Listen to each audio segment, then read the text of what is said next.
Alright, what's going on, guys? This is the next part of Chapter 8 for our final exam review for Algebra 1. And we are going to be working with scientific notation. So, basically, if you know anything about scientific notation, you can take a really small number that has a lot of zeros and stuff and make it easier to look at. Or you can take a really big number with a lot of zeros, like my bank account, and also make it nicer to look at. So, we'll start off by going from scientific form to standard form, okay? Now, scientific form looks like this. You have a whole number, just one, and then some decimals, times 10 to some type of exponent, okay? Now, you'll run into two things. You will see a positive exponent or a negative exponent, okay? If you move your decimal place, well, first off, if you have a positive exponent, like we do here, you will move your decimal spot to the right. Since we have a positive 5, we will move this big bad boy 5 spots to the right. So there's 2 spots, 3 spot, 4 spot, 5 spot. Every section you do not see a number and you have a loop, but a 0. So our final answer is 358,000 and looks like that. Okay? So, which, if you notice, our decimal spot is all the way over here because that's where our loops ended. Okay? So that's what happens when you have a number being multiplied by 10 to a positive exponent. Now, say we have 2.36 times 10 to the negative 6. Okay? Raising it to a negative exponent, we will be taking our decimal and moving it to the left.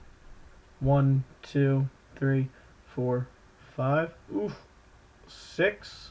Okay, put a 0 in that, so it's 1, 2, 3, 4, 5. Looks like we're falling down.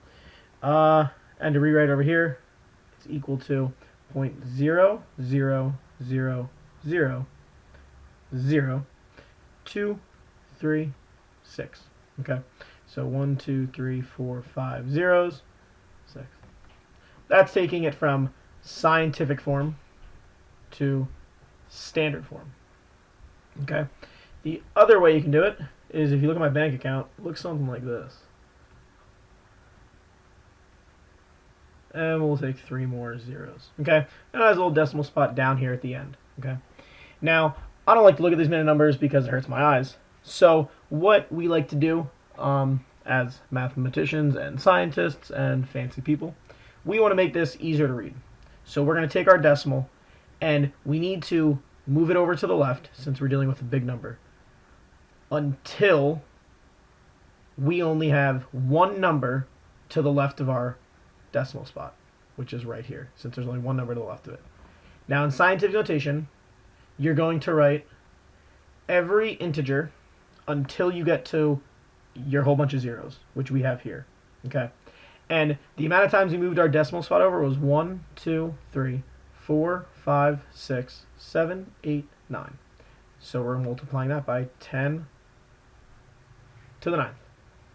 Pretty self-explanatory. Likewise, if you look at here, we have a... I don't like that. If you look over here, we're going to have a really small number. Oof. Bring that back. We have a really small number, so 0.00000 322. Okay. Maybe we don't want to write this number. In chemistry and the other sciences, you use scientific notation a lot. So we need to move this decimal spot over till we only have, again, one integer other than 0 to the left of our decimal. So here. So our answer will be 3.22. And we moved it once, twice, 3, 4, 5, 6 times. So we're multiplying by 10 to the negative 6. Since we moved our decimal to the right, you're going to subtract an exponent. You move it to the left, you're going to add an exponent. And these would be our two answers. Okay? The other things you can do with scientific notation, which really doesn't change much, is you take two things and you can multiply them when they're in, well, we're going to divide one first, then multiply, when they're in scientific form. That's supposed to be 9, not an 8. Alright, so we have 1.2789 times 10 to the 9th divided by 5.22 times 10 to the 5th. Okay? And this is where rules of exponents, I know you guys missed them so much, are actually coming back into play.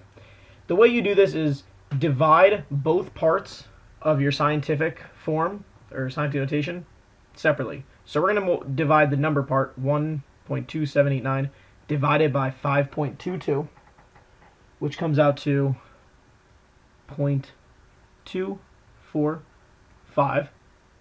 Then we're going to divide the exponents. Okay. Now, the only trick here is your answer has to be on the numerator. So we have 10 to the 9th, 10 to the 5th. 9 minus 5 gives us 10 to the 4th. Okay. This is the trick that I guarantee a lot of you guys are going to fall into. You're going to give me the answer 0.245. But if you notice, to the left of our decimal is a 0. We need that to become a number, an integer higher than 0. So 1, 2, 3, 4, 5, so on and so forth. All you do is move your decimal to the right one. When you move your decimal to the right, you subtract from your exponent of 10. Was 10 to the 3rd, we move the decimal to the right one. I mean, it was 10 to the 4th. Let's get the answer. Move the decimal to the right one, so it becomes 10 to the 3rd. Alright, so we divided using scientific notation. Now we are going to add using scientific notation.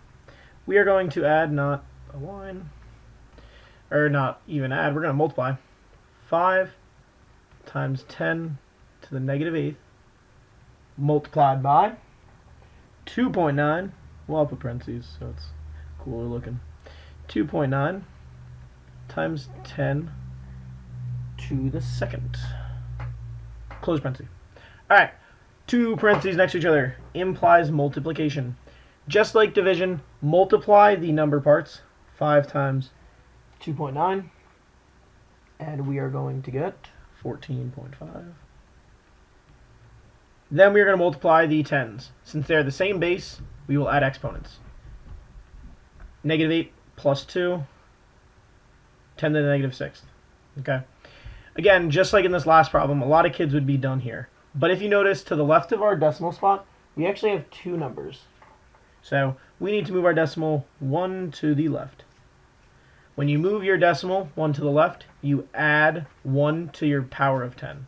So it's 1.45 times 10 to the negative 5th. Negative 6 plus 1, negative 5. And that's all she wrote, folks. Scientific notation in a nutshell.